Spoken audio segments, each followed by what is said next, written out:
Hey everyone, I'm Lady. And I'm Alana. And this is Spookery.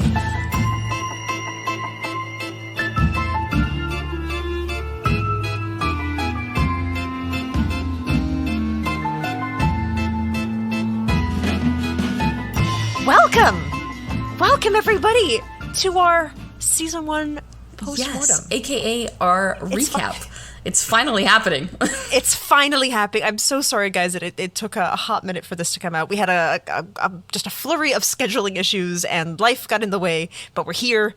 We have our notes, we have our cases, we have our nostalgia, we have our memory lanes all lined up, and we are ready to talk about season 1. Yeah. Just go back over pretty much everything we did, dive back in, talk about our favorite moments, talk about some of the things that we need to correct, maybe dive back into some of the questions that we had during the season itself, and maybe see if we have any answers to those questions. So it should be a pretty fun episode. It should be. This is going to be a bit different from the rest of the season, of course, because we don't have any structured scripts. We just have a bunch of corrections, questions, answers, back and forths. So this will be more of a conversation episode. So if this isn't your cup of tea, we have plenty of actually thoroughly researched episodes in our archive right now that you can go listen to. Yes. Also, spoiler alert, guys, this is our recap episode.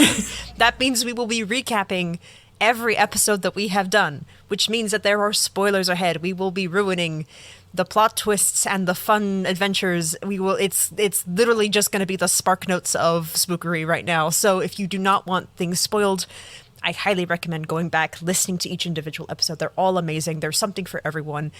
And if there are episodes that you couldn't listen to because they weren't your cup of tea, I'll also put timestamps down below so you can see when we talk about particular episodes. But yeah, just keep in mind that we will be spoiling things, and we will be talking about every single episode today. Yes. And with that being said, just like you said, because this is not only a recap episode of everything we've done and more of a conversational piece, that we are going to probably hit some things that potentially will be a trigger warning, but we don't know exactly when those timestamps are, so we can't let you know at this moment, but we'll mark it in the after production, like you said. Yes, I will flag whatever trigger warnings happen, as well as whatever episode they belong to, just so you know what we're getting into. But I think without further ado, shall we just start recapping? Yeah, let's just get into it. Let's talk about these episodes. Okay, so stepping all the way back in the Wayback Machine, let's talk about our episode 1, History of the Ouija Board, our first ever episode. It literally feels like a lifetime ago. It's wild that is still part of season 1. I know, that one. This was our first proper episode, and we had no idea what we were doing. This was my episode, and I was like, I don't know how to do this. I remember being so nervous for this one, so I think I edited out a lot of voice shaking. That's fair. But yeah, this was also our first episode where we had cut content. There's a whole ass deleted scene for this episode that did not release with the episode because the episode was too long, because I have problems with episode length. And that was, little did we know that would be a reoccurring theme. That literally was the theme of the season, is Lady has issues with episode length. So this one, I think when we recorded it was almost it was 2.5 hours. And so I had to cut out 30 minutes to get it into an appropriate time that I could actually publish. So we have this whole ass deleted scene for this episode that maybe we'll release one day. But it was a chunk of information that wasn't really relevant to the story that I was telling.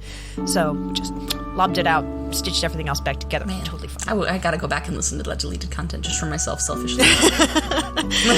And then if you like it, maybe we'll release it to the public. I think it was just a bunch of newspaper articles related to the Ouija board. So if that's something that you guys would be interested in, I've still got it. It's still in my hard drives. But yeah, it's basically me just going through a bunch of newspaper articles, me being nervous in my first ever episode, being like, and then there's this newspaper that came out, and a Ouija board. I mean, the episode was very thoroughly researched, man, and it was a wonderful episode. And it really did, like you said, it was the first one. We had no idea what we were doing, but you really, you created the format of Spookery, of how we I took the way that you did your episode and I tried to mimic that when I did mine. So bravo to you, ma'am. It was a great episode. I think we really, I don't know, we just came in with a good rhythm with that one. Our banter was on point. Like, I was so nervous when we started, and then as soon as you started, like, bantering with me, I was like, I don't need to be nervous. This is, like, a lot has got me. Like, I don't need to... Yeah. That's all this is. It's just two friends. You got a story for me, and I'm just your captive audience. That was it. And yeah, that was the beginning of something beautiful, truly. And that we have... I don't think I have any particular corrections for this one. It was so long ago. I don't think I said anything wrong. I did see that some people pronounce Kennard's name differently, and I have no idea what the correct pronunciation is. I say Kennard, but I've also heard Kennard, and I'm like, that doesn't sound right. Kennard. Not at Bernard. all. No. Bernard. Kennard. Oh my gosh, I don't like that at all. That makes me uncomfy. I heard Kennard after I had already released the episode. We already published it, so I was like, is it Kennard? And I truly don't know. I've been to the Ouija board museum, and they never mentioned Kennard at all, so... Man. I mean, if that is the way, like you said, I'm so used to hearing it and saying it the one way that I just can't, like, my brain doesn't like it the other way. But I just give it some time. If that is the pronunciation, I'll learn it. Yeah. Please let us know. If Kennard. You guys know what the correct pronunciation of Kennard/Kennard's name is, let us know. But yeah. Right now it's cemented as Kennard because I think that's just how my brain read it. I also would like to apologize during that episode. I said at the beginning it's Chestertown. But because I'm originally from England, I read it as Chesterton. And I said Chestertown for most of it, and then at the very end I slipped up and said Chesterton. So so there you go. There's that correction. No, that's a good I think that's all of the like the eyebrow furrowing for that one. I think the biggest thing that came up with that was, what's up with Hasbro? What's Hasbro? That is all my notes too, so I'm really glad you brought that up because it's like, ask for an update on Hasbro. What the heck is going on with Hasbro? So what's up with Hasbro? I have checked in every week since that episode, since we recorded the episode. Every week I have checked in on the Hasbro online store to see if Ouija boards are back up. And as of this recording, they have never come back. Ever. They're still not back up. The online store they're permanently down. If you Google Hasbro Ouija board, you can find the game instructions, and they're literally listed as Ouija game. So they really put a lot of emphasis on the fact that this is a fabrication that Hasbro has, but you cannot buy the boards on their online store. You can buy Hasbro type Ouija boards on Amazon. You can buy them in Target. You can buy them in other retailers, but the Hasbro online store does not sell them anymore. As of this recording, we'll let you know if they come back. I keep looking. Yeah, oh my gosh. I was really convinced by the time. I was like, all right, this has to just be a temporary, like, they're out of stock. I know wood was, like, really, a hard thing to come by. It got really pricey during, like, COVID, after COVID and stuff like that. So, like, maybe there's just, like, something with, like, this is just not, like, a necessity item or something. I don't know. I was trying to justify the reason that it could be out of stock for such a long period of time. Not even out of stock, but just completely removed. And the fact that it just is not back. I think with Hasbro, with the time that the Ouija board went down, because when I started my research, the Ouija board was still up on the online store, and it went down while I was doing my research. So, fun twist of fate. Yeah. But at the same time that went down, they had this huge push with D&D, which is also a Hasbro licensed thing. I don't know if you remember. But during the time that our episode came out, Hasbro and D&D were doing something weird where they were changing, like, the copyright rules of, like, what Hasbro controls of D&D. Basically, we're like, if you have any idea for D&D, it belongs to Hasbro now. Yes. Sorry, everybody. And, like, people were, like, losing their shit. I was upset for a while. So long ago, I don't remember, like, exactly my feelings at the moment, but it was a while. But yeah, there was this huge push that Hasbro was really, like, doubling down on Dungeons & Dragons and that sort of module for tabletop role-playing games. So maybe they were just shifting their focus from, like, spooky fantasy possible board game, actually maybe a portal to hell, to here's this fun whimsical thing that people played in the 80s as well. Yeah, interesting. Okay. That is a good, like you said, good line of thought. I'm not sure exactly, like, who knows what's going on behind closed doors in a company like Hasbro, but it is fun to speculate. Yeah, I also know that they're updating a lot of their cover art for their board games right now because I go on the online store so often. So I think I mentioned during the episode that Clue was, like, taken down briefly to get a model, all of that, and sure they came back up and had completely new art, new graphics, new styles. They have like a million versions of Clue now. But as of right now, Ouija board's still down. Maybe they're carving rare legendary demon wood to make the new board games, and it's just taking a while because supply chain issues. Maybe they're just not quite convinced that cardboard's the way to go. But as of this moment, as of this recording, as of when I did my research for Ouija board, it's not on Hasbro. Sorry. So thanks, Hasbro. Wild. Well, that was my only update that I was hoping to hear. I was really like, we could get our hands on an official Hasbro licensed Ouija board. Yeah, maybe they'll be worth a fortune in a couple of years. If you own a Hasbro Ouija board, like, steal that puppy up. It could be worth like $100 later on. Truly, yeah. At this point, like you said, it's been a while. I would just seal it just to be case. Yeah. Just to be safe. Just to be safe. Just to be case. Just to be safe. Just to be case. I would seal it in a case just to be safe. That's what I was going to say. But my brain just didn't happen that way. You know, it's that kind of spookery night. I think the only other thing that I wanted to say about this episode is I thought it was really funny because I really put my heart and soul into this episode. It was like 2.5 hours after we were done recording, and I had to like remove a bunch. And I would ask my friends. I think I went to like a lot of different people. Like, what did you think? This is our first episode. Like, was it good? Do I need a feedback? And they were like, I really liked the part about the fertilizer company. And I was like, the part. Everyone did say that. Like, literally everyone. Every single person has been like, man, the fertilizer part was really funny. And I was like, that's such an inconsequential detail. But like, it is something that sticks out. I mean, we got like emails about it. Like, there's things that like that's just it's so funny. Like how much research, how much like history goes into something, and then it's just like, yeah, but he helped the plants grow, and it was just like. But sometimes people would come to me unprovoked, and it was like, man, I loved your Ouija board episode. The part with the shit was really funny, and I was like, yeah, oh my gosh. That is so funny that you brought that up, but you're so right. You're so right. It's happened to you as well, right? People like have actually they've addressed this, like the fertilizer company. At least two. The minute you said that, I was like, I had conversations about this where they were like, yeah, like I started listening. Oh my gosh, yeah, and the fertilizer. And it's like, but why? Why is that what we all laugh about? So there you go. The biggest pull from our haunted piece of cardboard is the fertilizer company happened twice. And it was just a shit business. There you go. It's a shit business. So, yeah, but that's the history of the Ouija board as of right now. There's not really been much changes in the case. The people who died are still dead. The ghosts that they communicated are still in the ether. The demons are still trying to get through the pieces of cardboard. So please, follow the rules that we speculated at the end of the episode. Always say goodbye properly. Make your own. Apparently that's the safest way to do it. Get yourself some crystals, smudge your board. The smudging. Make sure that your Ouija board is on a stable surface, either your knees or a table that you have checked the legs of. What are some of the other rules? I forget. Oh, there were so many. And there was a lot of rules, actually. There's like 18 rules. Only 18? Only 18, she says. That's a lot of rules. There's a lot of things I wouldn't try if they were like, here's the rules, and there's 18 rules. I'd be like, it's too many rules. I don't need to do that thing. I'm not going to follow that because I can't read. For reference, this script for Ouija board was 17 pages long. That's something else we learned. Which means nothing. Yeah, exactly.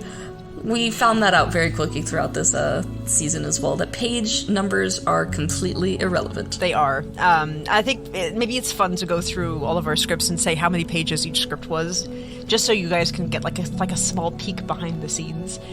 But I think Ouija board was 2.5 hours with the deleted scene, and it was 17 pages on my script.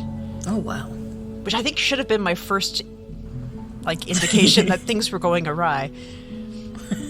But We did that thing. Oh man, okay, I've got the rules back up now. You were absolutely correct. It was 18 rules. I thought so. I was like, I didn't just pull that number out of nowhere. I really thought, which is crazy because we ended up with 18 episodes this season. Oh, everyone's a rule for Ouija board. Isn't that crazy? I should say that there were 18 new rules for Ouija board because there were 6 original rules, and then as the game has evolved over time, it's become 18. 18 different rules, I should say. 18 is too many. Be respectful. That was a rule. Never use your Ouija board in your own home. Use it at somebody else's home. That was a rule. If the planchette goes to 4 corners of the board, you've been connected to an evil spirit. If the planchette makes a figure 8, you've been connected to an evil spirit. Please hang up and try again. All right. These are really specific. I know. I appreciate the warnings. And do not ask where the gold is buried. That was the most important one. Never ask where the gold... That's a whole rule to itself. Never ask where the gold is buried. They don't like it. Oh my gosh. You know, that sounds like a rule that someone who wants all the gold to themselves would make. You know? Hasbro. Right? They're just like, if we just tell someone, never ask them where the gold is, that means we can ask them and we can have all the gold Guys, to ourselves. Rules were meant to be bent. So, ask a little bit about where the gold is. Ask a little bit. Suggest just the maybe location of the gold. Don't ask to write out, but like... allude to it. Yeah, like, you know, make educated guesses on where the gold is. All I can do is say yes or no. Just don't ask directly where it is. Charades it out. Like, you know? Yeah. Dude, get creative with these ghosts. 2 words. Movie. Oh my god. So there you go. That was our Ouija board episode. I think, yeah, man, it was a fun one. This is my only paranormal episode, and this is right after this. I got stuck in true crime hell. You did. Now that you say that, I'm like looking through all the episode names, and I'm like, you absolutely did. That was your only spooky. It was. And I just got spooky, conspiracy theory, cult, spooky, more spooky, more spooky. Yeah, spooky-esque. Yeah, I had a lot of spook. Which I feel like if you are concluded with your episode 1 is a great segue into our episode 2. I think so too. I think that's the history of the Ouija board. That's our takeaway from it. Yes. So our next episode, my very first episode that I got to do for season 1, was spooky number 1, pyrokinetic poltergeist phenomena, aka some mysterious fires. Which fantastic name, by the way. Pyrokinetic poltergeist phenomena. Ooh. I feel like I heard part of that I had it like from somewhere else. I'm not going to take full credit for that. I'm like, someone else helped me with that from the internet. I don't remember who. Thank you, internet. Yeah, thank you, internet. You're wonderful. So, every time I think about this episode specifically, I keep coming back to, I don't have many corrections or anything that I had to like go over. There was nothing that I said wrong or misquoted. I didn't really have many questions for it other than the blue fire. How the heck? I don't get, like, the whole episode is about mysterious fires and how they started, but all I care about is specifically the blue one and why was it blue? I hyperfixated on the blue fire. Good. I put my science hat like fully on. Like it was like I was like breaking through the top of the science hat. That's how hard I was clenching it down. And I did look up what can cause blue fire based like on a chemical reaction. Yes. So I do have some answers. Perfect. Okay. I don't know what the correct answer is, but I have a possible 2 chemicals that could have caused this. Perfect. I'm gonna you're the more sciencey one of the two. So I'm gonna let you go first, and then I have one like little. If you don't talk about it, but I think you will. Okay. So basically, because when I remember when I was in the science class and being, you know, a dumbass, I remember that there were a bunch of chemical compounds that can turn fire different colors, and you can like buy them like as party things. You can throw them into the fires. They turn green, they turn purple. But I remember blue being copper, because copper is a very like strong blue color. But I wasn't fully correct on this. I think in the episode I said it was copper. So the 2 chemicals that I found that can turn fire blue is copper chloride or calcium chloride. Okay. Both chlorides. So maybe it's chloride. Okay. So copper chloride can be found in petroleum, textiles, metallurgy, photography, agricultural products, and as a feed additive or a wood preserve. Oh. Now, if we're thinking about this, possibly the furniture had been varnished with this sort of compound to like keep it going. And when the room itself caught fire, perhaps the furniture ignited and it was reacting with this wood preservation or photography on the table, perhaps maybe a fabric that had been dyed with this particular dye. And possibly that's what caused the blue fire. The other compound that I found, calcium chloride, it's a food additive, a water treatment solution. It's also used for refrigeration. Okay. It's also used for road clearing, so like for ice or like debris. You can use this to like help clear roads. it's also used in cement, which is also a building material. So possibly something... I'm more leaning towards copper chloride than I am calcium chloride for this particular one, just because it textiles a wood preservative. That's what's kind of flagging in my head. But, maybe there was a water treatment happening here. Maybe there was a particular type of cement that was, reacting. Yeah.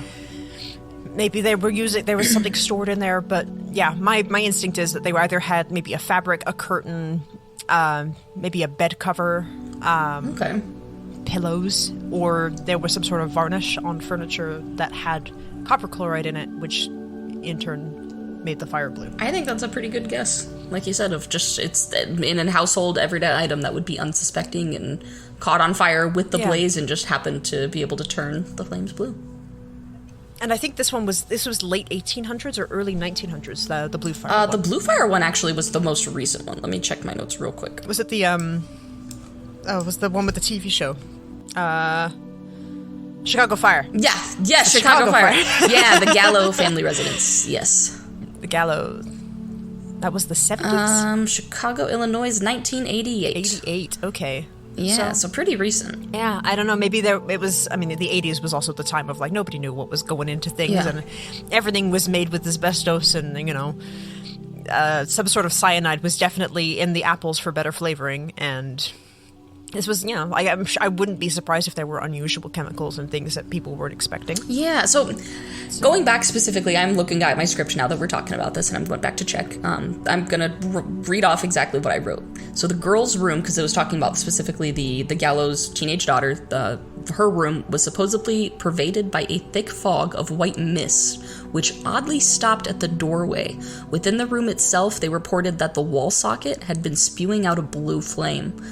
So it wasn't even necessarily a full-on fire that had turned blue. It was just blue flames spitting out of the socket. So maybe, like you said, a wall being treated with something, or just something being close by, and it manages to hit that and turns the flame blue as it's spitting out of the wall. But also, one of the things in copper chloride that I mentioned is metallurgy, which, metal wires. Yeah. Copper wires. So maybe, these wires weren't insulated properly, or...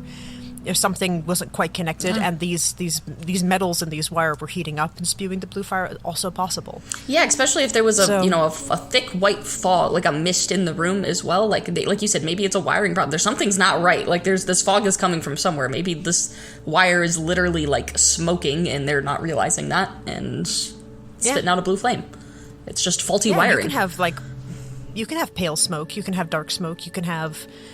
Yeah, while it's stopping at the doorway, that's just weird airflow. Maybe they have a fan in the hallway that's keeping the smoke inside that room because it's not a particularly forceful smoke. Maybe it's just building up. Interesting. I don't know. They said thick white fog makes me think slow moving, so heavy, and it's not a forceful fire. It's just smoke. Exactly. It's seeping out of something. So. Exactly. But also, I'm not an expert on this at all. I do not have a degree in this. Nor were we even... These are really brief Google searches of what caused blue fire. Exactly. Nor were we even there as firsthand, witnesses to this. As I'm going off of this is handed down testimonies. So many people. I'm I think this is what happened. So we're doing our best with what we have. But it's definitely one where it very well could be just a weird chemical compound that. A couple of things were mixing. Maybe it was an artificial copper chloride that was being mixed. Copper wires mixed with something else that was supposed to be the insulation. I mean, they used to use petroleum as a waterproofer for circuses. So, the choices were made back then. Yeah, interesting. So that maybe things that weren't supposed to be mixed were mixing just because they were efficient at one thing, but they weren't really thinking about the second thing that they were also really good at, as in catching fire. Yeah. So that could be a thing, but also we don't have a clear answer. Maybe it was just really angry ghosts who were spitting hot fire out of the walls. Yeah.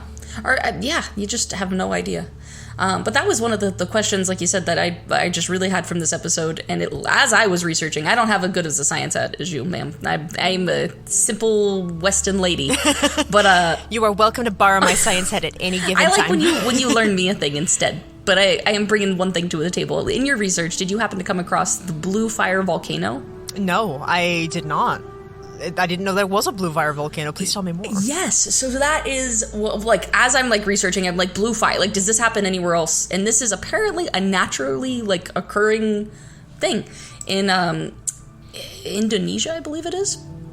The E18 volcano complex is a group of composite volcanoes located on the border between, I'm going to mispronounce this, Banyuwangi Regency and Bondowoso Regency of the East Java, Indonesia.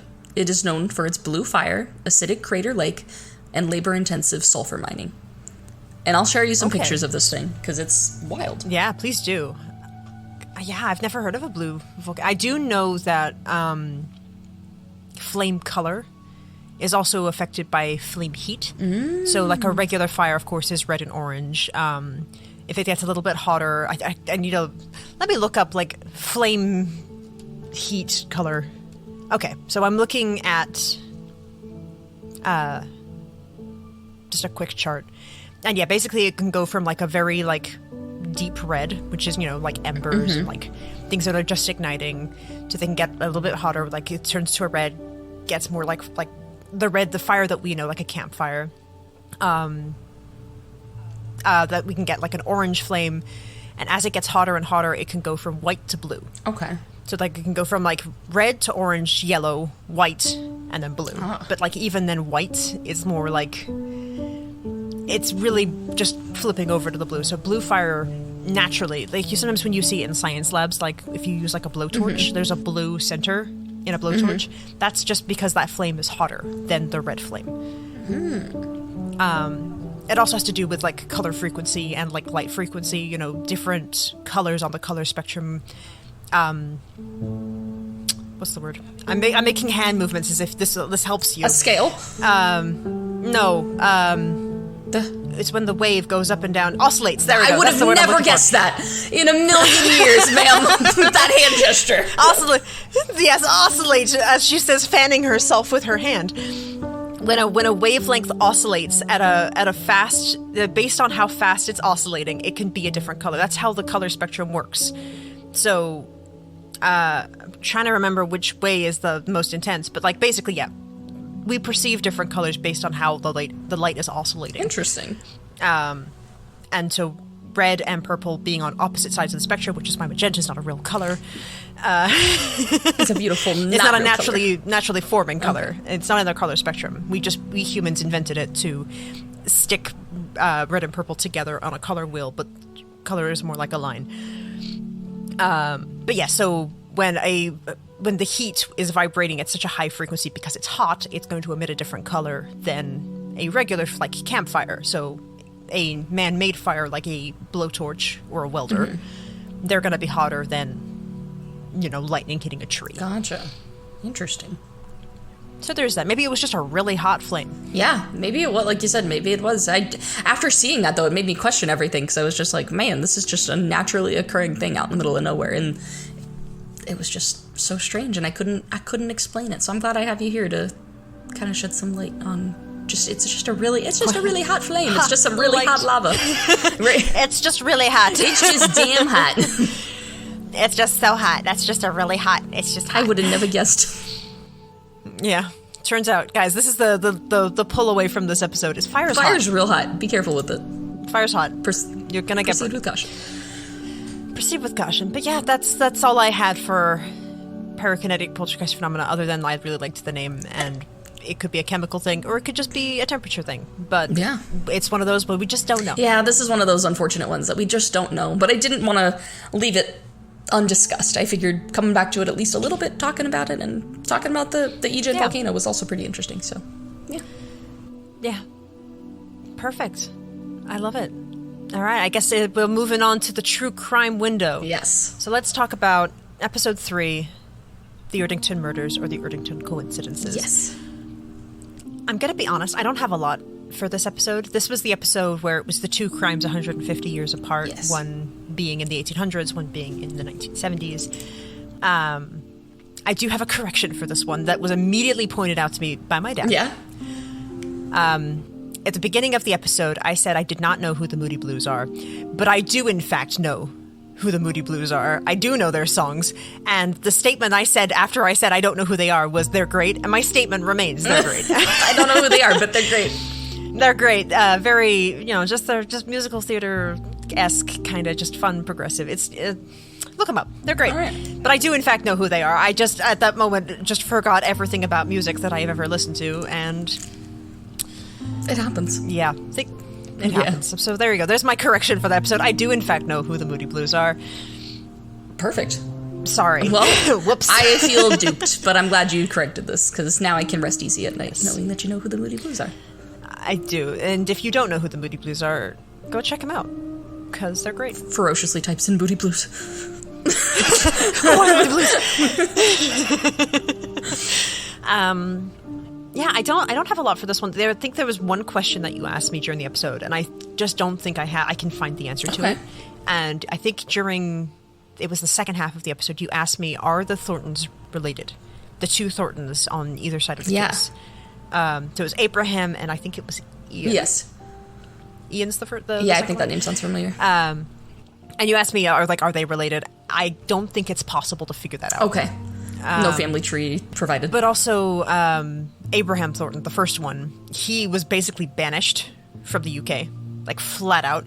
He disappeared. As soon as he left the UK, his entire history is gone. Nobody knows when he died. Nobody knows if he made it to the United States. Nobody knows if he got married, if he had kids. Yeah.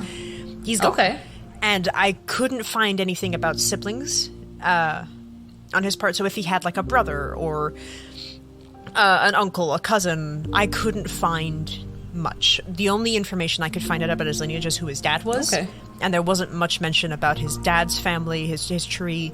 So I think because later in Bonnie and Clyde, there's another Thornton. Yeah. Spoiler alert. I think maybe it's just an eerily, suspiciously common last name. Yeah, probably. But it's just around people who do bad things. If your last name is Thornton, I'm so sorry. That's not a reflection on you. You're the good one, probably. I don't know. I'm not trying to judge you. I hope you're the good one. I'm not judging you. I hope you're doing good out there. And yeah, unfortunately, we found 3 bad Thorntons, but I don't think it's possible to figure out they're related. I don't think it's fair to assume that they are. I'm gonna say that they're unrelated, but I just don't know. That's totally fair. I appreciate you looking into it, because that was one of those questions where it's just like, that is really strange, and wouldn't it be even more of a coincidence if they just happened to be related? Yeah. So there you go. That's really all I had for Erdington Murders. Did you have any questions for Erdington? We'll re-record this if this is not an actual question. We can always cut this out and do this again. We sure can. But I thought that you potentially mentioned a third story that was really similar to the Erdington murders that kind of fit in line, and I didn't know if you maybe wanted to talk about that now, or if we wanted to save that for its own episode. So I'm gonna say, let's save that for another episode, because I think because we talked about this off the air. We didn't wasn't a recorded conversation. Yes. But it was basically, I think I was telling you that while I was looking up a case, what was I think it was my Hearts and Spades. When I was doing research for my Hearts and Spades category, I think I mentioned I found in Erdington a similar case to Erdington. Yeah. And I was very tempted to do it, but because I did Erdington earlier, I thought maybe we should do something different. Gotcha. It's not directly connected to Erdington, but it's a similar instance in a different location in the UK. I see what you're saying. So it's okay. Yeah, it's almost like a parallel case. It's not an Erdington case, it's a parallel case. I see what you're saying. And it is definitely worth its own episode. Gotcha. It's in my spreadsheet. It's ready to go. I'm going to save it for a time where we don't do a season that we don't have something Erdington-esque. And may the wheel be in my favor that I can roll it. Absolutely. But yes, there are a couple other cases that are like this, that are similar, that are eerily it's not as strange as the 150 years apart with the names, but there are a lot of other strange coincidences, which is why it's not as famous. Gotcha. Okay, gotcha. I misunderstood when you brought it up the first. I was like, if it's related, this will be the perfect time. But no, perfect. Well, I was probably being coy and being like, I found a case, but I'm going to tell you about it later. That's totally fair. And here I am just bringing it up, tell me everything. No, well, if that is the case, ma'am, I don't believe I have any extra questions. I think you handled this case beautifully from start to finish. It was fantastic, and I appreciate just going back over it and going down memory lane with you over it. Yeah. Oh, no, I do have one more thing. We lied! Because it's just smacked me in the back of the head, because I remember if I don't bring this up, my mother will not let me live this down. For Mama Spooky. I said something for Mama Spookery mother herself. I think I said at the end of Erdington Murders that her family was trying to get Barbara Forrest's handbag back. I casually mentioned they want her stuff, they want her cell phone, they want her wallet. But I forgot that this is the 1970s where cell phones don't exist. So I am addressing that. I am sorry I said that. That was the heat of the moment. I was thinking about them asking about it in that current period, but yes, she probably did not have a cell phone. This was the 1970s that this murder occurred. That's funny. I didn't even catch that. Even still... No, but as soon as the episode came out, my mom listened to it, she texted me, and she's like, she didn't have a cell phone. It was the 70s. And I was like, whoops. We're showing our age there a bit. Yeah, whoopsie doopsie. So there you go. I've addressed that for you, Mother. That's for you. She did not have a cell phone in her purse. But the point remains that the family should get the handbag back. It should be found. It's like it is theirs by right. If it's not being used as evidence, if they can't find anything else off of it, give it back to the family, because there might be something in there, whether it's jewelry or a wallet or a keepsake or just a clue that maybe the family knows that the police just can't figure out. Yeah, that happens a lot. It does. And so find it, please, return it. But there's no cell phone in there. Yeah, no cell phone. No, that's, wow, I can't even believe that both of us, did not pick up on that at all. It really shows our time. It was the heat of the moment. We were upset about the handbag. We weren't really thinking about the content. Yeah. We're like, that's so funny. Wow, well, good on your mom for catching that. I'm glad we... Yes, thank you, Mother. I have addressed it. I have owned my mistakes. And I think that's all I have for the Erdington murders. Beautiful. All right. Well done, just like the episode, ma'am. All right, so we are going to talk about next episode 4. Yes. Which is my cult episode, Unseen, Unknown, Unheard, The Atrocities of Anne Hamilton-Byrne. Another awesome title. It really was. You were like on it with these titles. So fun fact for you guys, we name our own episodes. Yeah. And Alana's were like so cool, and mine were like, here's the case. I like titling things. I don't know why. It's like I'm like, oh, the creative moment. But this was a real doozy of a case, truly. But before we get into any of the actual, like the meat and potatoes of it all, I have a correction that I want to get out and discuss. So I did miss a huge credit. I don't even know how I missed this, because I truly took so much inspiration from this author's book. So huge thank you and apology to author Chris Johnston, who wrote The Family, The Shocking True Story of a Notorious Cult, which truly was a tremendous help to me during my research of the episode, and was something that I pulled so much from, because he really dug in the dirt for this and just pulled out everything. So like, if you are looking for any information about the cult, The Family, Chris Johnston's really the guy to go to. Go read his book. Yeah, he actually reached out to us personally just to be like, hey guys, and we were like, oh my god, we're so sorry. And he was so cool. He was a goddamn delight to just swap emails with. So huge shout out to Chris Johnston. Just truly awesome person. So I'll post all of the stuff down below in the description. Absolutely. But yeah, go check him out. Absolutely. Yeah, no, I'm really happy, like you said, that he did reach out, and then we were able to correct that, because he definitely deserves the credit for that. So thank you so much, Chris Johnston. Yeah, thank you. Thank you from our bottom of our spooky hearts. Our spooky little hearts. All right. And then that leads right into, I think, my biggest question that I had for this, that I still need to look into a little bit more. That's what is about Sarah Moore, and if her name was the name, that was her name that she was given. Sarah was the name that she was given at birth, if that was the name that Anne gave her, or if that was the name that she picked for herself after that she was out of the clutches of Anne. So that is something I didn't have a chance to look up, but I want to do that right now. So if you give me 1 second, unless you already have some answers. No, I actually didn't look into that. I think you told me like a brief solution like afterwards, and I was like, she's got it. I believe her. I did look it up a little bit, but I'm like, I wanted to just kind of touch on it again, because I was like, that's just such a good question, and I really don't know, because she changed her last name, like, it really seems like something that she would do, as far as like really being able to, like, no, this is my new identity, let me stamp this. But also, if Sarah is what she's used to being called. Yeah. And maybe Sarah was the name that she was she only had Sarah, but maybe the Moore was either from her birth family, or that was someone that she took inspiration from. It was just like I was like, I wonder. Yeah. Humst, I wonder. But yeah, no, we'll look. I actually have a couple of questions. This is the one where I have the most questions. I think I asked so many questions during this case. Mm-hmm. So I have a bunch of my own points that I think I brought up during the episode, which is just things I wanted to know more about. So yeah, we'll once we talk about Sarah, we can go and look at my page of questions.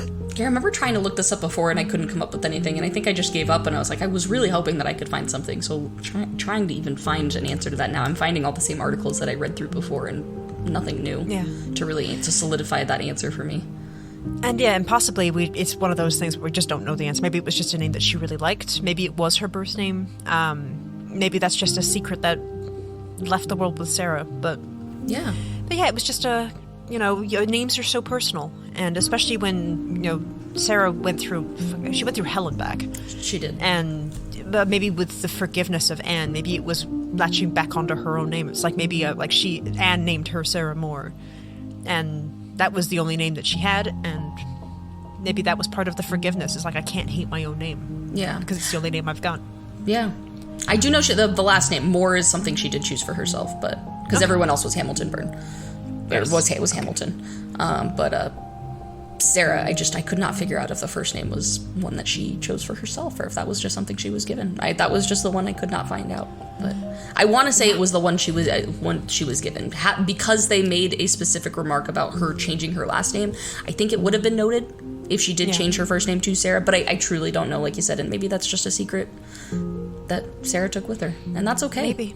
Yeah, and that's complete. That's up to Sarah, and that's nothing we can falter for. And no, rest in peace, Sarah. Rest in peace. Truly, I'm just glad we were able to, hear her story and learn from it in any way, because it is something that I think it's horribly tragic, but I think it's important to discuss these things. And I think this was definitely one of our harder episodes.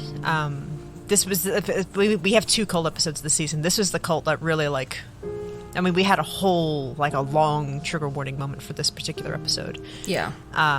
This was a tough one, and it was a really, really well done episode. I think this is still my dad's favorite episode. Wow. But yeah, it's dark content, but it's an important story to tell. It's a story that the person who the story belongs to can't tell it anymore, and the person who committed the crimes can't tell their story anymore. They can't. We don't know where things lie. We don't know if there's going to be any conclusion from this, because there's nobody left to pursue it. Exactly. Everyone is pretty much gone from this, and the people that are still around, if there are any, don't want to be found, and that's completely okay, and I wish them all the best. Yeah, that's the other thing, is Sarah's not the only victim, because this was one of my questions, segueing beautifully into my page of questions that I have. Yes. I think one of the biggest things was I had, I don't think we ever talked about the proper follower count, so I didn't know how big the cult was, so I actually looked this up. Okay. So we talk about the 28 children. There were 28 children in total, but there were also 500 adults. So it's not that. As far as cults go, that's not a lot of people. It's not a big cult. It's a lot of people, but it's not a big cult. Especially compared to the actual amount of power that she had. You really think that it'd be more people than 500 people, but she just had the right people. Yeah, she had access to the right people. She had access to connections through these 500 people. Whoever these 500 people were, whether they were intentionally part of the group, or whether they were just make her president, she's so great about women leaving their husbands and pro LGBTQ. Who knows, because I'm sure 500 adults are not all 500 were just as evil as Anne. I'm sure the vast majority were just fooled. They were made to make decisions because they believed that Jesus himself, reincarnated, was telling them that this is the way to go. Yeah. And I'm sure that the 28 children, including Sarah Moore, all have stories. And I'm going to say at least 200 of the adults all have their own stories, whether they're behind Anne, whether they're so remorseful and have been spending every waking moment trying to make up for what happened, whether they were in the dark and they didn't know what was going on, whether they weren't even allowed to interact with the children. We don't know what the scale is. Every single person in that thing has a story. You're absolutely right. And some are horrible, malicious lies, and some of them are very I just didn't know. Yeah. So it's the truth. I think it's a strange thing, especially we don't know how many people are left. We don't know how many people are still alive. We don't know how many people have been arrested or faced any sort of penalty at all. So that's one of my things that I had to look up. No, I appreciate you touching on that, because like you said, the minute you said that, I'm I remember reading that, but I guess I just never included that in my actual presentation of anything. But I do think that's really important to share, just truly how powerful, she was a master of manipulation of these 500 people were under her control, whether they really wanted to be or not, and it's kind of wild, the power they held. And finding that 500 number, it's not in every source that I found. I think I looked through a couple of your sources too. It's not in every single one. So I don't know if that's a concrete number or if that's a guesstimate. Maybe we don't know how many people. Maybe it was more than 500. Maybe it never reached more than 120. Yeah. But it's speculated that there were 500 around in its peak. So. Wow. No, I really appreciate you bringing that up. Thank you so much. That's I think a really important detail that I totally missed, so thank you. No, it was just, I think these were a couple of questions that I might have asked, or, because I think I said at the end of this episode, this is the case that haunts me. Yeah. And it does. This one does cycle back in my mind because it's so dark. There's so much darkness here. So I'm going to go back to the beginning of my notes, because I just have a couple of questions and a couple of things I looked up, because I love the context, and I found more context. Let's do it. Okay, so I think my first question that I had with this case was, what is a Bernardo home? Yes. And I actually looked this up for you. I looked up into the history of Bernardo home because I was curious. Perfect. And I think we said it during the episode, it was some sort of foster home, which is pretty much true. Yeah, just a brief explanation of it, like you said. Yeah. But if you did a more deep dive, let's hear it. I found out Bernardo home is actually a specific type of charity, and it's a UK charity specifically. It originated in Britain, but it opened branches in New Zealand, Ireland, and Australia. I also found out that each branch has a different slogan. Oh. Weirdly enough, the slogan for the British and Australian branches is "Believe in Children," which I think adds a really sinister note to the fact that Hamilton-Byrne was in a Bernardo home. Yeah. So there's a lot of that. That is that over and over again. Believe in children. And it feels kind of culty. And she took that to heart, and she was like, children are the answer to the future. Yeah. I mean, especially if you're growing up in a charity and they're going on and on about believing in children. I'm not. Am I shocked that she wanted to surround herself with more children as she got older? No, not particularly. Bernardo's also got in hot water in 2011 for handling children right before deportation. So they were the charity that was called in for families that were being deported out of the UK, Australia, New Zealand, all them. Apparently, I think it's a bit like the U.S. deportation issues, where it's the situation that the kids were in was not great. Yeah. In 2014 as well, all the way through to 2020, Bernardo was under investigation for child abuse that occurred in the 1950s and the 1960s, which is around the time that Hamilton-Byrne was in the Bernardo home. That's really sad and unfortunate. Yeah, so it makes you wonder, if she as a kid is being stamped with these believe in children mantras, but is also being abused. Yeah. Maybe there's something there. I don't know. I'm not a psychiatrist. I'm not going to diagnose from my chair, but that's just something to keep in mind.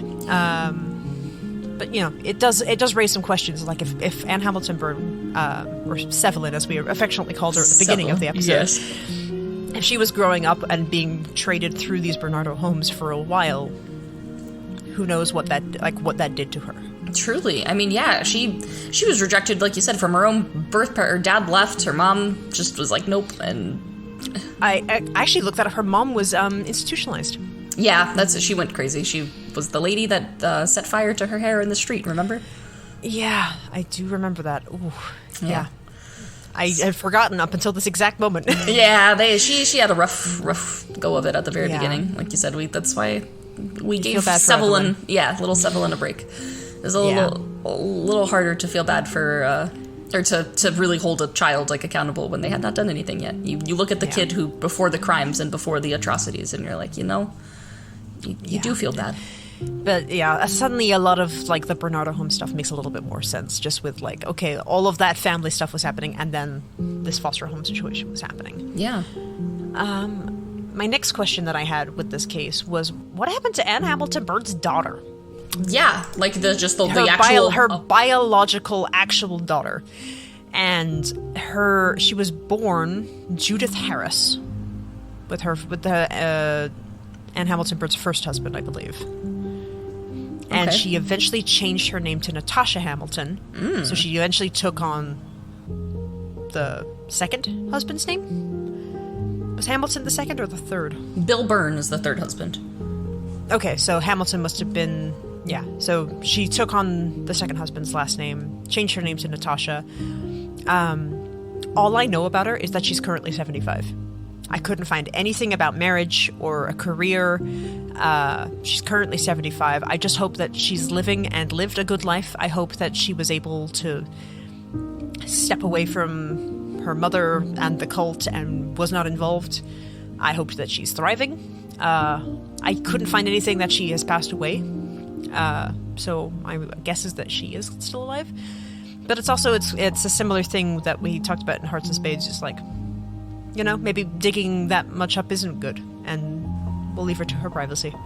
Yeah, sometimes I do think that is the respectful thing to do. Is I very much keep that in my brain, like you said, as we do all of these episodes and whatnot. Is like, where's that line of like respectfulness is to these victims and the people that we are discussing. Of, especially, I mean, whether they're past or still alive, there is a certain level of like, do these people, should we be discussing these things? Do people deserve complete privacy when it comes to certain things? But I do think, you know, in my own personal opinion, certain events and experiences, and it is a constant thing that you need to be evaluating and, you know, rejudging yourself on. I'm always open to constructive criticism on that, so. Yeah, and it's one of those that, you know, we'll always, every episode that we do of Spookery is we'll learn, we'll keep trying to redefine where that line is, because sometimes that will deem something that is important, but someone else will deem it unimportant, or will deem something unimportant, but actually someone will deem it like the key piece. Absolutely. And, yeah, and it's a bit subjective. It is. But diverse perspectives make up, you know. Yeah, and I think because Natasha Hamilton, she was so removed from everything, I don't personally think that she was involved. I think she grew up, she moved away, she lived her life. Yeah. And I don't think she was particularly involved with her mother's life, with the cult. Yeah. There's no indication that I could find that was a thing. So I'm gonna let her live. Absolutely. No, you're allowed to respectfully speculate, but I think they're, like you said, it's leave it at that. Digging and moving further and trying to go past that is definitely, there's that line. Yeah. Yeah, that was all I had for Natasha. This was a great question that I think me and my dad talked about, because my dad, like I said before, my dad loved this episode. And one thing that was really shocking was how early Sarah died. And I think that's something that really hit a chord with me when we were talking about it. And it's a thing that, you know, I think about. I think she was 46 when she passed away. Yeah, and it was stated that it was due to heart failure. Yeah.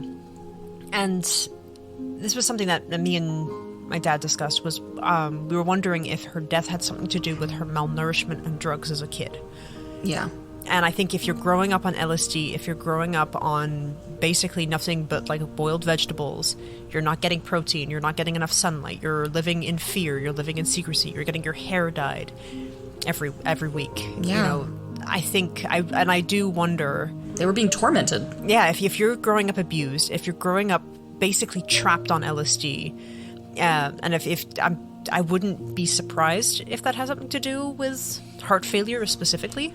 Mm-hmm. And I think maybe like the stress of it all on top of that. This is it's in par with like Rajneesh Puram with Rajneesh Osho. You know, he really deteriorated near the end of his life, and it was a lot of like complications, medical complications. Mm-hmm. So I do wonder, was Sarah's death partly due to her upbringing? Yeah. It's like you said, I'm definitely not a doctor, so it's hard for me to make any sort of an educated like assessment one way or another on that. But looking at, you know, just as a human being, it's like, of course, like you think this horrible situation that no human is fit for, let alone a child. Mm-hmm. It's like how could it not have an effect one way or another on her long-term health? And it's almost like I wonder, you know, were the other kids who grew up in a similar environment, did they experience something similar? Did they have heart issues? Did they have issues growing up with malnourishment, with getting off of LSD? You know, and you know they are 100% entitled to their privacy. That's not a question I'm going to try and dig up, but it is something just to speculate. I was like, I wonder, and I would almost put money on the fact that growing up abused and growing up with these really harsh, need I say, brainwashing techniques. Yeah. Did it contribute? I'm sure it did. Yeah. Yeah. No, that's like you said, a pretty pretty dark question, but definitely an important one, because I think it really did play into that. And it's unfortunate. 46 is such a young age. And someone who is so curious. I mean, to go on as an adult, you know, and become a doctor after going through everything that she went through. Like, she clearly had ambition, and she had, but like, she really would have gone so far, and she already had. It's just so sad to see that cut so short at such a young age. Yeah, Sarah Moore was an incredible human being, both in grace, in intelligence, in ambition, in everything. So, you know, even though her life on Earth was very, very short, we can celebrate the life that she did leave despite the horrible upbringing that she endured, along with 27 other children. So, yeah, even if like mistakes were made or there are decisions that any of them made that none of us can truly understand, we didn't go through that. Exactly. So, we can't properly judge. We just have to, just appreciate what they've been through and celebrate what they accomplished. Exactly. Couldn't have said it better, ma'am. Yeah. So I think that's all of my fact notes, my context notes that I wanted to look up. I think those are a couple of questions that I asked throughout the episode that we didn't really know. Okay. There are two things that also on my list. Yes. So during the episode, you mentioned a documentary. Oh. We didn't watch it. We did not. We did not watch it. So there is a documentary on this, but in that same vein, a miniseries about this cult came out this year. Oh, just this year? Yes, just this year. Last month, I believe. So the miniseries is called The Clearing, and it was quite funny because my mother found the trailer first, and she sent it to me. She's like, "This is that cult you talked about." And I watched the trailer, and I was like, "I feel like this is the cult we talked about." So I believe the miniseries came out May 24th. Oh wow! I haven't seen it. Okay. But the trailer, whoever the actress that plays Anne Hamilton-Byrne, she looks like Anne Hamilton-Byrne. They knocked it out of the park. She looks really good. So is it like a biopic? Is that kind of... I don't want to say it's like a historical documentary like the one I watched for Rajneesh. I think this is more of like a dramatization. Okay. I think it's loosely based off of the family more than it's an accurate representation of what life was like, but I think it's more of like a psychological thriller of what it was like to be in the family. Yeah, okay. But it's definitely based off the family. I did look that up. It is confirmed to be based off of the family. I think it's also based off of the book that Chris Johnston wrote with somebody else, I believe. Wow. Rosie Jones. Rosie Jones. They co-wrote the book, The Family, The Shocking True Story of the Notorious Cult. Oh, beautiful. Yeah, so shout out to both of them. I believe The Clearing is based off of the book that they wrote.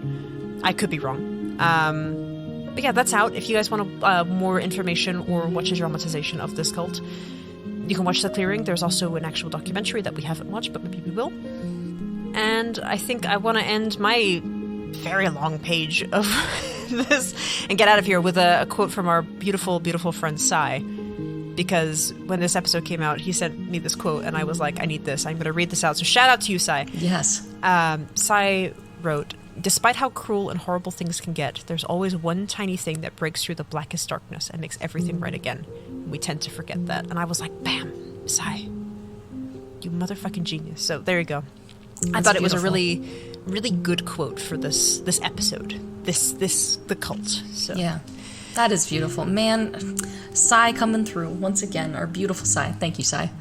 Beautiful Sai. That's it. That's all I have for Anne Hamilton-Byrne. Same here. I think that's a great way to end that up and take us into our next episode. Oh, I think you mean next episodes. I do mean next episodes. Going on for 3 episodes. So this... We're moving on to episodes 5, 6, and 7 because this was really the beginning of my episode issues. She let out all the episodes. She took out her frustration of not being able to two-parter on episode 1, and she took that out in episode 5, 6, and 7. She's I took that personally. So let us talk about the Ballad of Bonnie and Clyde, my 3-part miniseries that maybe should have been its own season. Yeah, literally, but it was so beautiful. I loved it. There's a special place in my heart for Bonnie and Clyde. Bonnie and Clyde, I think that Bonnie and Clyde in and of itself was never meant to be what it was. I never intended it for it to be a 3-part sensationalist adventure. But man, what a fun adventure it was. I feel like that is the one that I truly learned so much about, and that I kept comparing other cases to throughout the rest of the season. Like, it was the focal point of season 1 for me. Okay. It really, like, I loved it so much. It was such a fun ride, and for me, it was great. I got to sit back and I got to listen to you go for 6 hours. I was like, what people pay for this, more man? than 6 hours. I think we talked for 9. Yeah, we were. We talked for a long time. It was so fun. It was such a blast. I think Bonnie and Clyde is probably the one I'm most proud of. Because I think it was a really big challenge. It was a really big personal challenge, and I could have jumped. As soon as I realized what Bonnie and Clyde was, I could have very easily been like, nope, I'm not ready for this. But I was so, like, I don't know, I got really into the story, and I fell in love with, I guess, the characters, the people. Because it wasn't just about Bonnie and Clyde. It was about Buck and Blanche. It was about Buck and Blanche. It was about WD. It was about the posse that chased them. It was about all of the officers that lost their lives. It was about all of these jigsaw pieces that just sort of, like, came together on their own and created this picture. So, yeah, I think the fact that I was able to get it down to 6 hours, I think we talked for 9 in total. I think the whole recording was 9 hours, and we managed to get it down to 6. But a lot of it was me going, did I say that right? Let me say that again. But even then, with 3 hours of outtakes that I don't think are worth releasing to the public, because there's no deleted scenes. Everything that is in that episode is supposed to be there. I think all of the removed content was just me tumbling over my words and looking up pronunciations for Texas towns, because Texas towns are hard to pronounce. Yes, they are. But despite all that, I do have some corrections because I'm not perfect. Oh, ma'am. That is hard. So the first one is in episode 5, and I said Prohibition began in 1999, and that is not correct. I can't believe I didn't correct you on that. I'm just like, yeah, 1999, a few years after I was born. So Prohibition did not begin in 1999, it began in 1919, but I think my brain was like 1990, and there has to be something after the 19. So I said 1999, but it was Prohibition began in 1919.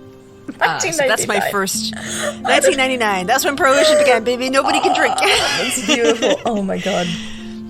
So that was my first blaring one. That as soon as I sent it off, I was like, I think I said that wrong. I think while I was editing it, I was like, did I just say 1999? Can I dub that over? Can I re-record that? And I was like, no, we commit to the mistakes because I'm not perfect. Speaking of committing to the mistakes, I committed to this next mistake. I committed, and nobody, except for, like, my family, has called me out on this. Nobody has called me out on this, so shame on you, Spookery listeners, for not calling me out on this. What? Benny Hill. Oh, it's Benny Hill. Not Benny Hill. But in episode 5, episode 6, and episode 7, all 3 parts, I doubled down on the name Buddy Hill. Yep. I think in each episode I said Buddy Hill 3 times. I think I said Buddy Hill 9 times in total. I committed to this mistake. And then as soon as I was done, I was like, wait a minute. I don't think that was correct. And then I literally handed it over to my dad to listen to proofread before we release it to the public. And he was like, it's Benny Hill, right? And I was like, the next 2 episodes after this one are going to be real tough for you. So I said Buddy Hill. It's Benny Hill. Benny. They're brothers. It's hard. You get them mixed up. I do. They're just like the Clyde and Buck. They're there. Yeah. But also, I feel like this has become, it's an ongoing joke where every time I make a mistake now, in every other future episode, my dad's like, you had a Buddy Hill moment, didn't you? And I'm like, I sure did. So even though I said Buddy Hill 9 times, it's Benny Hill. But you know what? I don't think we can let Buddy Hill die. So let's just keep Buddy Hill going. We got Buddy Hill forever now. He makes our music for Spookery. He does. He's the one that does all the music. My next correction, these are both my last corrections are in episode 7. Okay. And I think I said that Clyde was buried with his brother Marvin. And I remember saying that line, and I was like, who's Marvin? Does Clyde have a brother named Marvin? And but I was so tired. It was 9 hours of speaking. I was really tired. I think we hit it really well, but we were also super slap happy during the entire recording of Bonnie and Clyde, and we just hit it really well.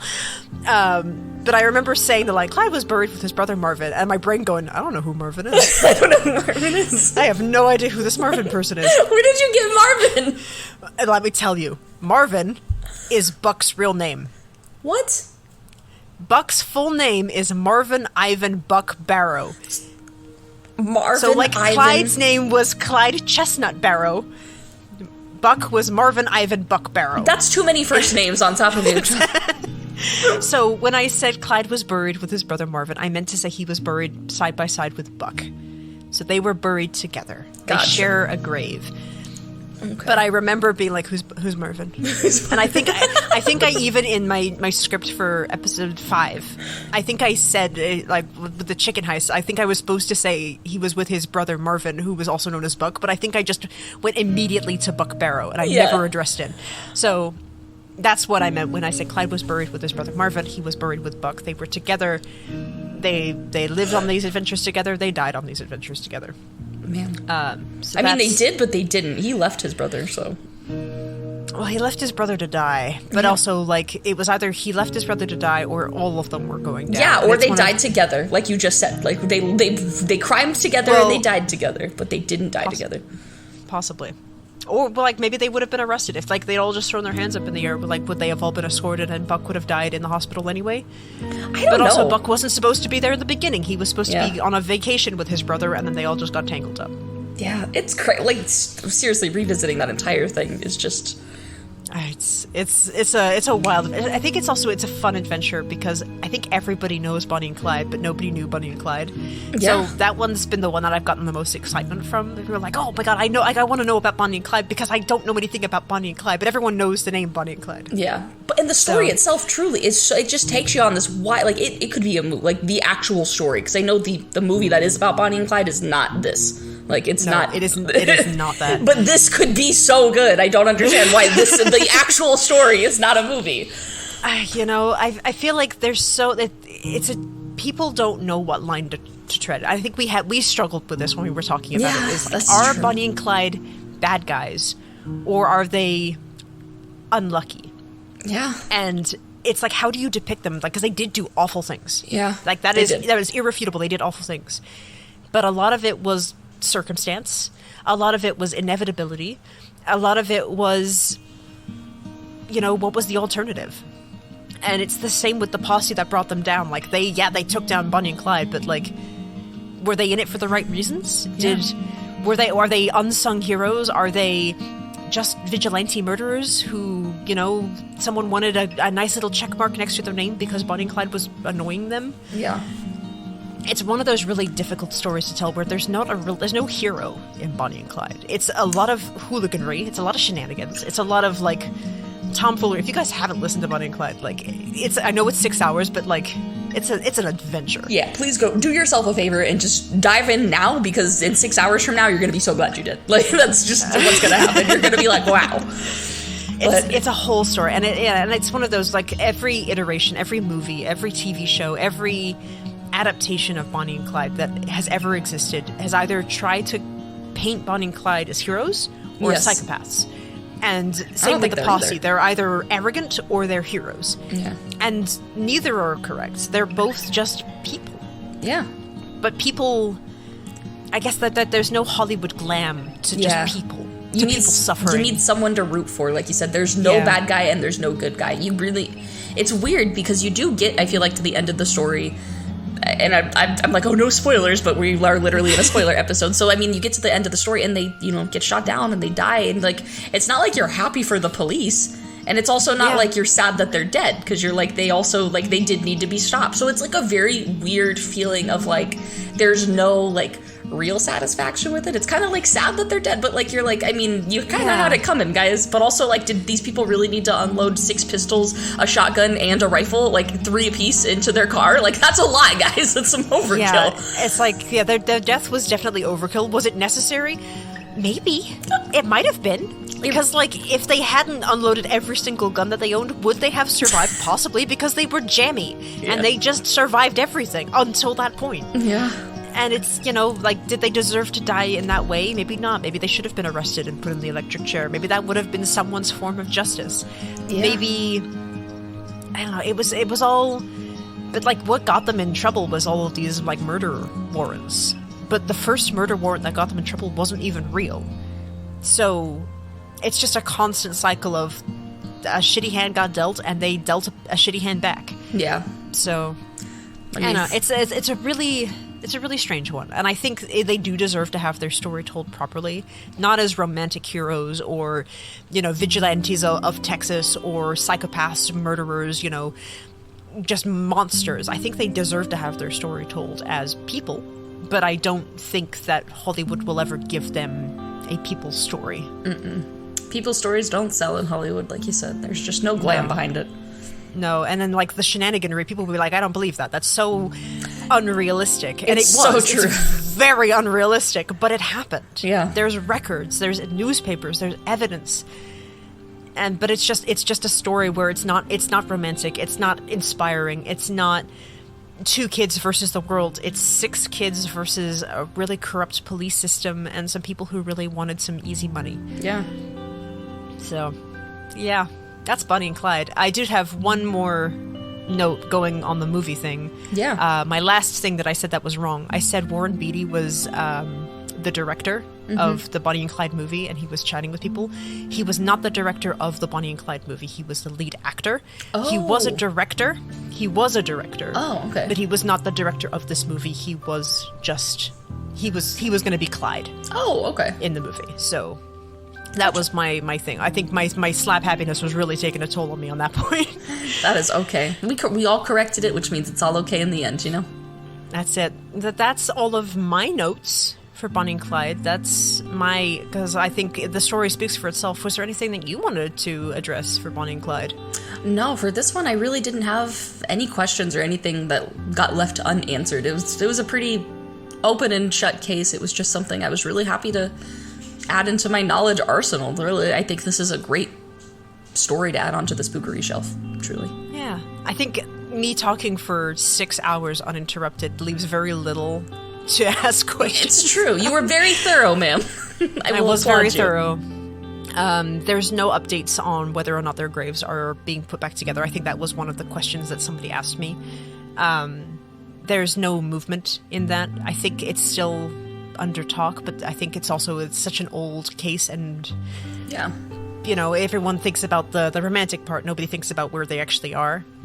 So maybe we'll see updates in our lifetime, but as of right now, there's no movement. There's no change to Bonnie and Clyde being put back together in death. They're still separated. He's with Buck, or Marvin, as I said. Marvin. And Bonnie is at her own grave. Gotcha. Well, yeah. Beautiful ending to truly just a beautiful ballad, like you said. Beautiful 3-parter. So thank you for taking us on this wild ride, man. Yeah, I can't wait to see what my 3-parter in season 2 is going to be. Gosh. It's coming. It's coming, guys. Stay tuned. And we're going straight into episode 8, which is the tale of the Tailypo. I buffered, I'm sorry. That's okay. The tale of the Tailypo. So, this also was a really fun episode from my perspective to be able to do. It was one that was very personal to me, because, like, I literally heard this story as a child, so it was, like, bringing up, like, a cherished childhood memory with you and all of our wonderful spooky listeners, so it was really cool. And we also kind of got to dive into, like, other people's childhoods and hear their versions of Tailypo and things like that, yeah. so... This is the episode that we got the most people coming at us, just like, guys, I heard this story, or I've never heard this story, but it was really cool. Yeah. Like, I loved your drawing. I hated your drawing. Your drawing was kind of cool. Have you seen this drawing? And it was like... Yes. Oh my gosh. This was the episode that really did spark, I feel like, just the most interest in Spookery in general. This is our most listened to episode. Wow. For reference. That's like, crazy. If you count all of the downloads of the podcast, all of our YouTube hits, everything... This is the most listened to episode. It's our shortest episode, which I think is so funny. It's our most listened to. This is the one we got the most, like, people feedback. This is the one we got the most emails, most questions, most, like, people contributing. This was an awesome episode. I loved this episode. Man, it means so much that it was so well received. Like I said, this is just an episode that is so near and dear to my heart, and to have so many other people connect with it in that way is just like, oh, you couldn't ask for anything better. So, before we get too far into the actual story of the Tailypo, though, I do want to just talk about my one little slip, my one little correction here. I misdated the publishing date of a book. So, Joanna C. Caldone is the one who wrote the child's Tailypo book that we talked about, the Tailypo, A Ghost Story, which may or may not actually be suitable for children. I'll let you decide. But I believe that I said that was published in 1984. I think that's what I said. Here I am getting it wrong again. But it was actually published in 1977. So there you go. I wanted to correct that and just make sure that that was on the record. So thank you so much, Joanna, for cursing my childhood with this, all the way dating back to, with children of 1977. And here we are, 2023, still cursing children today. I love it. I love it. Yeah, this... I think I said it. I've said it this episode. Your cult episode was the one that haunted me the most. That's a lie. This is the one. This is the episode that haunted me. I could not stop thinking about this, and this episode triggered some sort of conspiracy theory in my family, in my personal history. I went on an adventure after this episode came out because it was cycling. So I think I mentioned during the Tailypo episode, I have heard the Tailypo story, but I heard a different version. The toe. Of the Tailypo story. Toeypo. The toe episode. Yeah, the toe. The Tailyto. The Tailyto. That's what it is. I'm like, not the Toeypo. That's stupid. The Toeyto. Oh. No. I had heard, I'd heard a version about a family or a kid eating a toe. Yes. And then someone going, "You ate my toe, give me back my toe." Yes. And I was like, I was churning in my head, like, where is the story that I heard? Yeah. And then I think it was like 4 days after the episode came out, it hit me like a bolt of lightning. I was like, I remember where I heard my story, and I actually was taken back to the moment I heard it. I knew exactly where I was. I was in my school cafeteria. Yes! Oh! When I was in elementary school. Yes! That's the memories we were trying to dig to hit. Yes, this is a repressed memory. And there was... I did not grow up in the States, as we've mentioned a couple of times. I grew up abroad. And I went to a lot of international schools as a kid, and there was this book that was passed around. All these other international kids, all these, these expat kids, and we're like, "Oh, have you heard of this book? There's a book. You should read this book. It's a really scary book." And I was an elementary kid, and I was like, "I love scary books." Man, not knowing what a scary book was. Yeah. Oh man. And I remember holding the book. I remember the cover. I remember the pages. I remember everything about this book. I remember the cafeteria layout. I was eating a fruit roll-up at the time I was handed this book. This is how vivid this memory is. This is amazing. And one of my classmates handed me the book, Scary Stories to Tell in the Dark. Oh, yes! Yes! Oh, yes! I love that book. So, all of you who have these repressed memories of this story where it's like it's familiar, but I can't quite place it because we got a couple of those. Yeah. My version of the story, the toe version of the story, is from Scary Stories to Tell in the Dark. That book. Oh, wow. It is a very short story. It's about a family that finds a toe in their garden, and they're like, that sounds delicious. Let's put that in a stew and eat that all up. Yeah. They eat the stew, and then a person who just happened to be buried in that back garden was like, "Hey, that's mine." And then knocks on their door and tries to get them, and they're like, "Oh no, we ate the toe," and then they all die. Huh. And that's the story. All right. It's one of those, like, it's such an inconsequential story. It's literally like pushed to the side. It's like, it's not even the biggest story in that book that I remember. Yeah. But that's the one that now haunts me. That story is even in the 2019 movie, Scary Stories to Tell in the Dark. Have you seen that movie? No. Me neither. We need to watch it. Okay. Add that to Adding the it list. to the things of we need to watch. Yes. But that story, the toe story, is literally in the 2019 movie. It's one of the first, I think it's the second story that comes up in the thing, and it's literally a kid eats stew, and then he takes a big old heckin' mouthful, then looks in the pot, and there's a fucking eyeball or something floating in the stew, and he's like, "Well, that looks like a problem." Oh. And then he gets heckin' murked. It's just like, okay, yeah, but that's it. It was one of these repressed memories. I knew the Scary Stories, and I bet you the Scary Stories is newer than the Tailypo. I'm sure it took a lot of inspiration. Yeah. From the Tailypo. So that is my personal connection. But wait, there's more. Yes! There's more personal trauma that I've got to skim off the story because I am haunted by the Tailypo. Lay it on me, baby. So the weirdest thing that came out of this episode is not only me going through my fruit roll-up repression dreams. Yes. But the fact that my dad looked at me after he heard the episode and he's like, I know that story, but I didn't tell it to you. Which added a whole other layer of why did that give me chills? Why did that give me actual chills? What the fuck? Isn't that so? Me and my dad have a shared repressed memory that is unrelated, and I think if I remember correctly, he knew the toe version as well, but he didn't tell it to me because I remember I found mine in a book. Yeah, but he had heard a version. I don't know if he heard the toe version or the Tailypo version or a completely third tangent story. Yeah. But he knew the story. And all of those memories came back to him when he was a kid listening to radio dramas, on his own in his room. Yeah. And he was like, yeah, there was this kid, it was I'm gonna absolutely butcher the name. I'm sorry, Dad. I think his name was David White. Yes, I think it was, I don't know. Dad, please correct me if I'm wrong, but I believe you said that you listened to a radio show when you were younger, which was narrated by a guy called David White. And he was numerous of stories about, everything and everything in between. But one of he wasn't even sure if this is where it came from, but this is the memory that it triggered. Yeah. It was him listening to David White and hearing the story, which may or may not be true, but that was part of the memory. He was listening to radio and he heard the story. But the fact that my dad had this repressed memory and didn't tell me and was triggered by the Tailypo, that I had also heard this story that I didn't hear from my dad or my mom, but I got in a cafeteria little black bound book. So there you go. There's this really weird haunting story, but we also got a bunch of emails from a lot of beautiful people being like, I know this story. Yeah.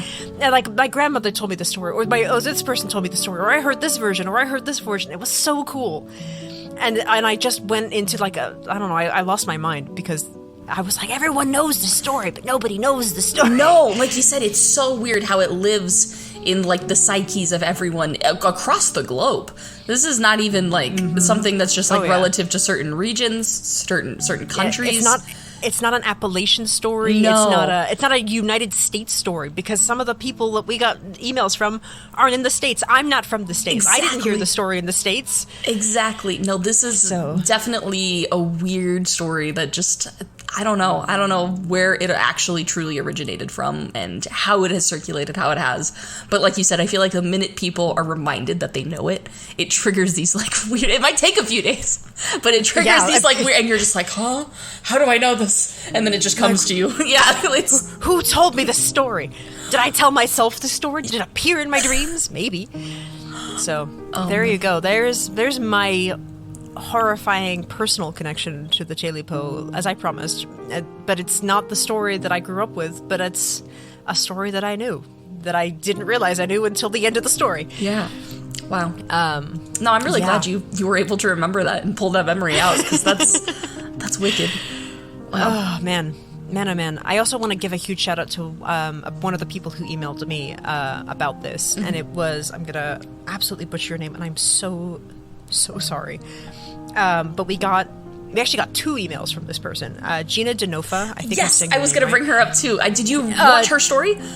I did. As soon as she emailed me, I sat down.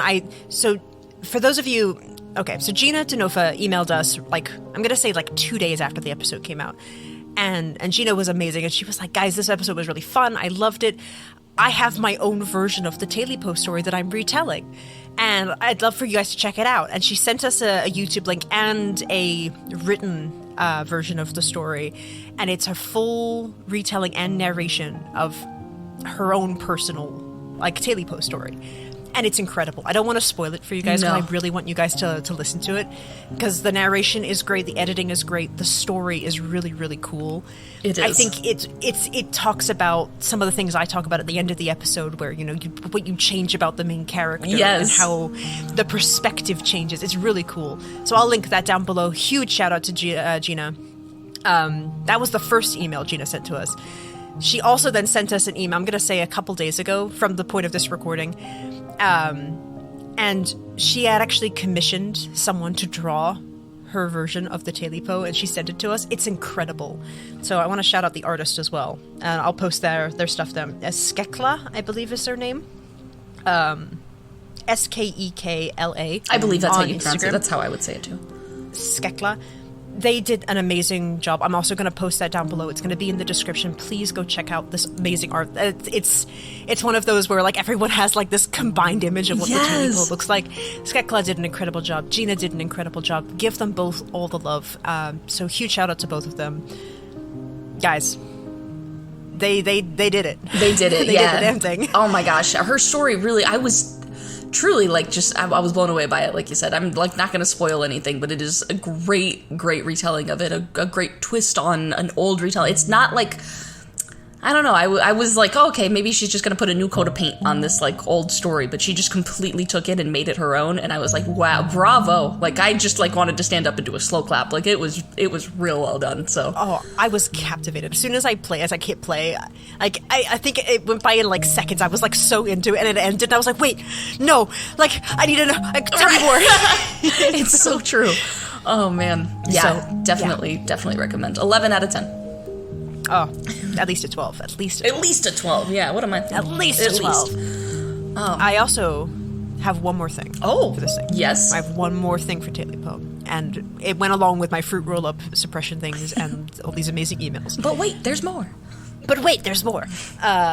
So I was really thinking about the Tailypo, because my version of a Tailypo is a haunted worm on a string, as we've all seen from my beautiful drawing on Instagram and on it's out there. Yeah. But I got really thinking about the environment, which we talked about in the episode. I got really thinking about like what kind of animal would have thick black fur, is basically an abomination worm on a string. How would this work? And then my brain was like, maybe it's not a worm on a string. Maybe it's something else. So I kind of like really pulled my brain together, and I was thinking about what kind of animals exist out in the world that kind of match how I think about a Tailypo, but are more like fit with the environment. Yeah. And I've done it. I figured out what the Tailypo is. What is the Tailypo? I've solved it. I'm scared. So allow me to present my argument. The Tailypo is a mud skipper. A mud skipper? Let me confirm. Please look up. Please feel free to look up the mud skipper. It's a fish. And that's my impersonation of a mud skipper. The shocked face I just made while looking up what a mud skipper was. It's a fish. It's a fish that walks on land, which is why it's called a mud skipper. It's a fish that lives, I think it's in ponds and in lakes.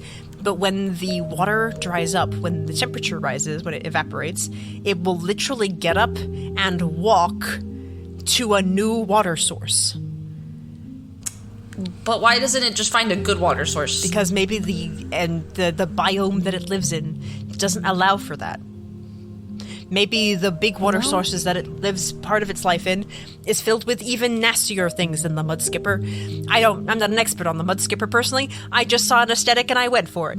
But I have a lot of questions about this mud skipper now. But can you imagine if you don't know what a mud skipper is, if you're not a native to the area, or perhaps you're not used to this sort of thing, you've just moved there, and here's this slimy all tail with a mouth and little fins on the side, just scuttling along the road, going who knows where, making horrific noises because it can't breathe.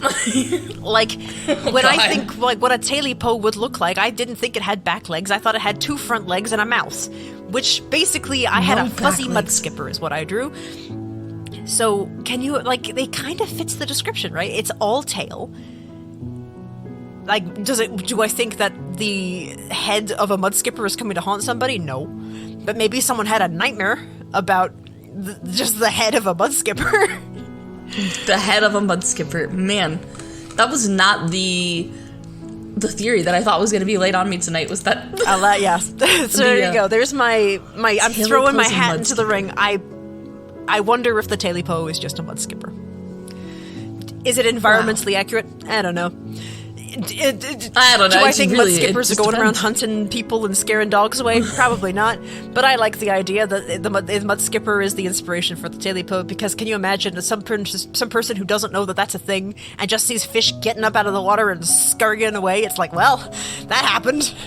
I mean, I'm terrified by it, so I think this is a really good theory, and if I saw this thing just hobbling toward me, I would shoot it with my hatchet. So. Shoot it with your hatchet. Yeah. Yeah, I forgot that this guy didn't have a gun and he only had a hatchet. He just swung at it. I would throw my hatchet. There you go. So there's something to think about, is maybe the Tailypo is just a mud skipper. Man, you're blowing my mind with this. How big can these things get? I have no idea. Look, my expertise on aquatic life exists only to the point where, like, here's a fun fact about it, and here's what it looks like. And beyond that, I don't know anything. It's the same with the Humboldt squid that I brought up in the Bermuda Triangle episode. I'm like, here's a squid, here's a fun fact about it. Don't ask me any further questions. I cannot answer them. I have limited space exists. for aquatic marine life. That's fair, and I appreciate your honesty. I will do some follow-up research, and we're going to have a whole recap About episode mud strictly dedicated to this theory. It's just going to be called Mud Skipper the Musical. Mud skipping. It's in production already, folks. By the time this episode airs, you'll hear me There was hearing going to about be a it. tap number, but we couldn't fit the shoes on the fish.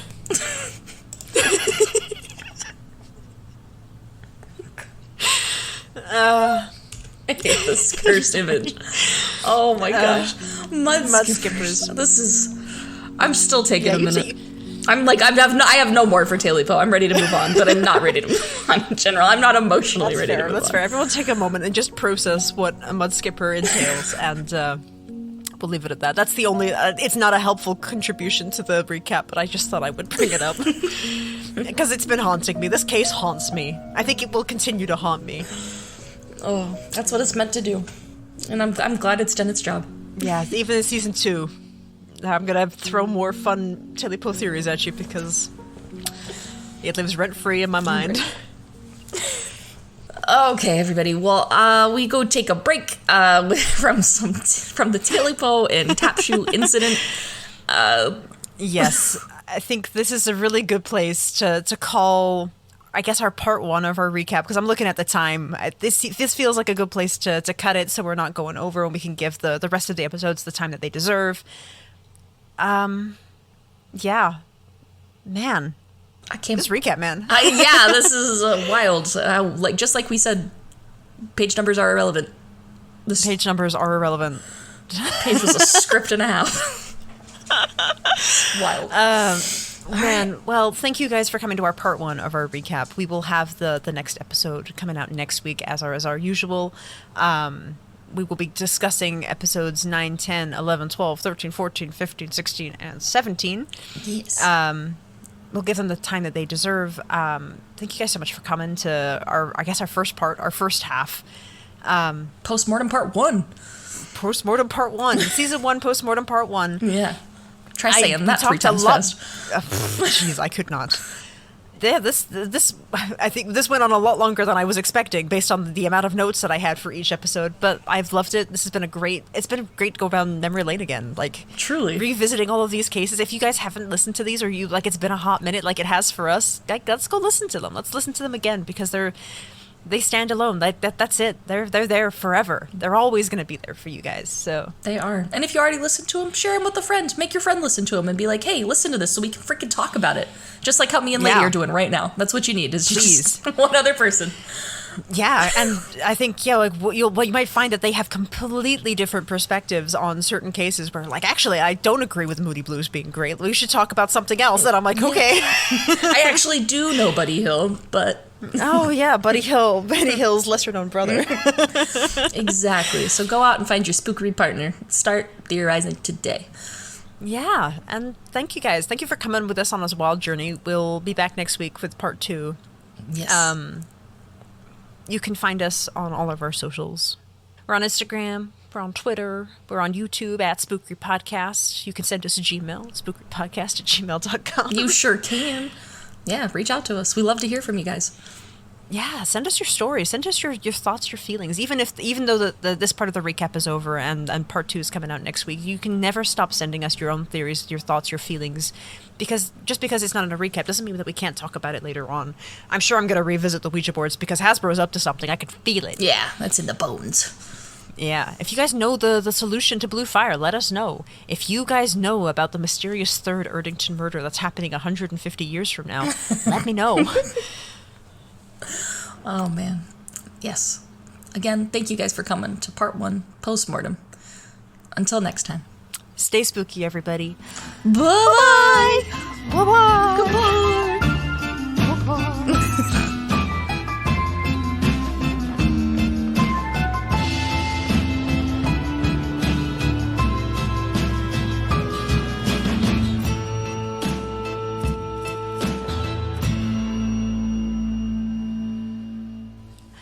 That'll line up in post. Beautiful. It's beautiful. We did that wonderfully. No one will ever know. No one will ever know.